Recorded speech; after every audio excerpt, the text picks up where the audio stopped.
ನಮಸ್ತೆ, ನಾನು ಅಕ್ಷಯ. ಜೊತೆಲಿ ನ್ಯೂಸ್ಗೆ ಸ್ವಾಗತ. ಕನಕಪುರ ರಾಗಿ ಖರೀದಿ ಕೇಂದ್ರವು ಅಕ್ರಮಗಳ ಆಶ್ರಯ ತಾಣವಾಗಿದೆ. ಕನಕಪುರದಲ್ಲಿ ಮತ್ತೊಮ್ಮೆ ಬೆಳಕಿಗೆ ಬಂದಿದೆ ಭಾರಿ ಅಕ್ರಮದ ಕತೆ. ಬಡವರ ಹೊಟ್ಟೆ ತುಂಬಬೇಕಾದ ಸರ್ಕಾರದ ರಾಗಿ ಇದು ಕಾಳಸಂತೆ ಮಾರ್ಗವಾಗಿ ಮತ್ತೆ ಖರೀದಿ ಕೇಂದ್ರಕ್ಕೆ ವಾಪಸ್ಸುವಾಗುತ್ತಿರುವ ಬೆಚ್ಚಿ ಬೀಳಿಸುವ ಸಂಗತಿ ಬೆಳಕಿಗೆ ಬಂದಿದೆ. ಹೌದು, ನ್ಯಾಯಬೆಲೆ ಅಂಗಡಿಗಳಲ್ಲಿ ವಿತರಣೆಯಾಗಬೇಕಿದ್ದ ಸರ್ಕಾರದ ಶೀಲ್ ಹೊಂದಿದ ರಾಗಿ ಚೀಲಗಳು ಗುಪ್ತವಾಗಿ ಮಾರಾಟಕ್ಕೆ ಸಿದ್ಧವಾಗಿದ್ದ ವೇಳೆ ರೈತ ಸಂಘದ ರಾಜ್ಯ ಸಲಹೆಗಾರ ಪ್ರಶಾಂತ್ ಹೊಸದುರ್ಗ, ರೈತ ಮುಖಂಡ ಸಂಪತ್ ಹಾಗೂ ಕುಮಾರಸ್ವಾಮಿ ತಂಡದಿಂದ ರೆಡ್ ಹ್ಯಾಂಡ್ ಆಗಿ ಪತ್ತೆಯಾಗಿದೆ. ಅಕ್ರಮದ ಸುಳಿವು ಸಿಕ್ಕ ತಕ್ಷಣ ಆಹಾರ ಇಲಾಖೆಯ ಅಧಿಕಾರಿಗಳಿಗೆ ಮಾಹಿತಿ ನೀಡಲಾಗಿತ್ತು. ಸ್ಥಳಕ್ಕೆ ಧಾವಿಸಿದ ಆಹಾರ ಶಿರಸ್ತದಾರರಾದ ಜಯಸಿಂಹ ಪರಿಶೀಲನೆ ನಡೆಸಿ ಇವು ನ್ಯಾಯಬೆಲೆ ಅಂಗಡಿಗಳ ರಾಗಿ ಚೀಲಗಳೇ ಎಂದು ಒಪ್ಪಿಕೊಂಡಿದ್ದಾರೆ. ಇದೀಗ ಪ್ರಶ್ನೆ ಏನೆಂದರೆ, ಬಡವರ ಪಾಲಿನ ರಾಗಿ ಕಳ್ಳಸಾಗಣೆ ಆಗಿ ಮತ್ತೆ ಸರ್ಕಾರದ ಖರೀದಿ ಕೇಂದ್ರಕ್ಕೆ ಏಕೆ ತಲುಪಿತು? ಇದು ಒಂದೇ ಘಟನೆ ಅಲ್ಲ. ಇತ್ತೀಚೆಗೆ ನಡೆದ ಹೋರಾಟದಲ್ಲಿ ರೈತ ಸಂಘವೇ ದಾಖಲೆಗಳೊಂದಿಗೆ ಅಕ್ರಮಗಳನ್ನು ಬಹಿರಂಗಪಡಿಸಿತ್ತು. ರೈತರಿಗೆ ಗೊತ್ತಾಗದಂತೆ ಪಹಣಿಯಲ್ಲಿ ರಾಗಿ ಬೆಳೆದಂತೆ ಎಂಟ್ರಿ. ಆದರೆ ವಾಸ್ತವದಲ್ಲಿ ಬೆಳೆದಿರುವುದು ಮಾವು, ತೆಂಗು, ರೇಷ್ಮೆ. ಇಂತಹ ನಕಲಿ ದಾಖಲೆಗಳ ಹಿಂದೆ ಯಾರ ಕೈವಾಡ? ಯಾರು ಈ ಅಕ್ರಮದ ಮಾಸ್ಟರ್ ಮೈಂಡ್? ಇಲ್ಲಿ ಪ್ರಭಾವಿಗಳ ಕೈಚಳಕ್ಕೆ ಅಧಿಕಾರಿಗಳು ಮಣಿಯುತ್ತಿದ್ದಾರೆ ಎಂಬ ಆರೋಪ ಕೇಳಿ ಬರುತ್ತಿದೆ.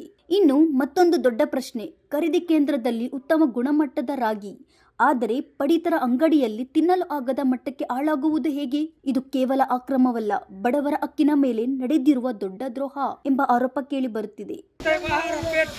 ನೋಡಿ, ಇದು ಕನಕಪುರದಂತ ರಾಗಿ ಖರೀದಿ ಕೇಂದ್ರದಲ್ಲಿ ಇದು ಸರ್ಕಾರದಿಂದನೇ ಏನು ಸೊಸೈಟಿಗಳಿಗೆ ಪಡಿತರ ವಿತರಿಸಕ್ಕೆ ಕೊಟ್ಟಿರುವಂಥ ರಾಗಿ ನೋಡಿ, ಇಷ್ಟೊಂದು ಕಳಪೆ ಮಟ್ಟದಲ್ಲಿರುತ್ತೆ. ಇದು ಸರ್ಕಾರದ ಸೀಲ್ ಕೂಡ ಇದೆ ಚೀಲಗಳಲ್ಲಿ. ಈಗಾಗಲೇ ಇಲ್ಲಿ ಆಹಾರ ಇಲಾಖೆ ಅಧಿಕಾರಿಗಳು ಬಂದು ಇದು ದೃಢೀಕರಿಸಿದ್ದಾರೆ. ಇದು ಸರ್ಕಾರದ ಸೀಲ್ ಇರುವಂಥದ್ದು. ಇದನ್ನು ತನಿಖೆ ಮಾಡ್ತೀವಿ ಅಂತ ಹೇಳಿದ್ದಾರೆ. ನೋಡಿ, ಕನಕಪುರ ರಾಗಿ ಖರೀದಿ ಕೇಂದ್ರದಲ್ಲಿ ಈ ರೀತಿ ಅಕ್ರಮಗಳು ನಡೆಯುತ್ತೆ.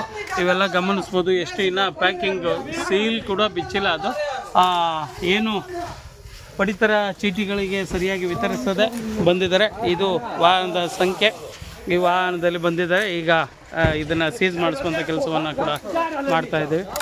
ನೋಡಿ, ಇದೆಲ್ಲ ಇಷ್ಟು ಸೀಲ್ಡ್ ಆಗಿರುತ್ತೆ. ಇದೇನೋ ಕೋಲಾರದ ಕಡೆ ಅಂತಾರೆ, ಒಂದಲ್ಲಿ ಮುಳ್ಳಳ್ಳಿ ಅಂತ ಹೇಳ್ತಾರೆ. ಇವೆಲ್ಲ ಸೀಲ್ಡ್ ಆಗಿರುವಂಥದ್ದು.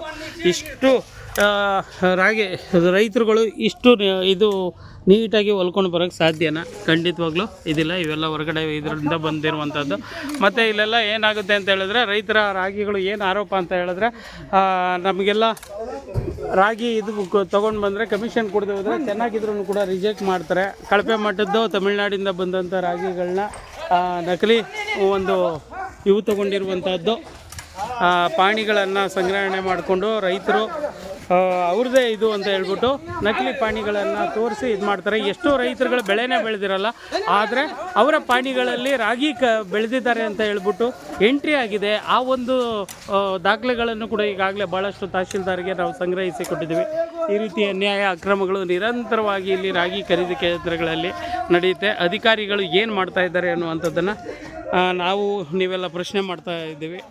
ಅಧಿಕಾರಿಗಳು ಇದನ್ನೆಲ್ಲ ತಡಿಬೇಕಲ್ವಾ? ಈ ಅಕ್ರಮಗಳ ಹಿಂದೆ ಇರುವವರ ವಿರುದ್ಧ ಕಠಿಣ ಕ್ರಮ ಕೈಗೊಳ್ಳಬೇಕು ಎಂಬುದು ರೈತ ಸಂಘದ ರಾಜ್ಯ ಸಲಹೆಗಾರ ಪ್ರಶಾಂತ್ ಹೊಸದುರ್ಗ ಆಗ್ರಹಿಸಿದ್ದಾರೆ. ಸತ್ಯದ ಜೊತೆ ನಿಮ್ಮ ಜೊತೆಲಿ ನ್ಯೂಸ್, ನಿಮ್ಮ ದನಿಯಾಗಿ.